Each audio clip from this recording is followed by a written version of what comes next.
Ons lees die oordenking vir die 23ste September uit die Here is my herder met die vriendelike vergunning van Lizette Marie. Die opskrif vir vandag se gedeelte is harmonie en ons teksvers kom uit Psalm 62 vers 6 en 7. Net by God vind ek rus, want op hom vertrou ek. Hy is my rots, my redding en my veilige vesting, sodat ek stewig staan.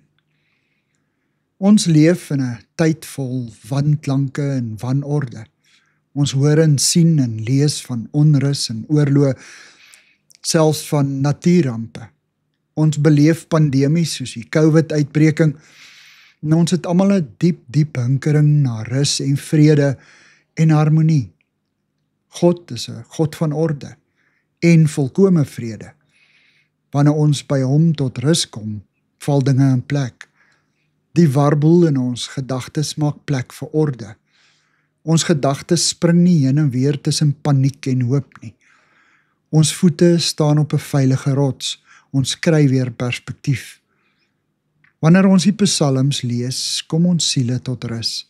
Die skoonheid van die taal en die manier waarop die digter die boodskap oordra, maak aanspraak op ons sin vir simmetrie en balans en harmonie. Ons hoor die troostklanke in die woorde en dit bring ons bang harte tot rus.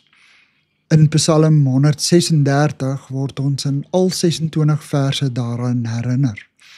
Aan sy liefde is daar geen einde nie. Dis asof die psalmdigter ons wil sus, soos 'n bang klein kindjie in sy ma se arms. Toe maar, aan sy liefde is daar geen einde nie. Alles sal regkom. Jy hoef nie te vrees nie, ek is hier by jou. Jy's veilig. God het die hemel en aarde en alles wat lewe uit chaos en uit duisternis geskep. Hy sal dit in stand hou. Ons hoef nie bang te wees nie. Dankie dat vrede en rus by U ook harmonie beteken. Dankie daarvoor, Here. Amen.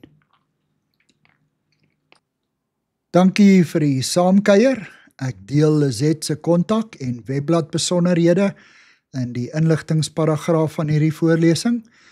Daar is ook skakels na voorlesings van Lizette se ander publikasies wat op hierdie platform beskikbaar is.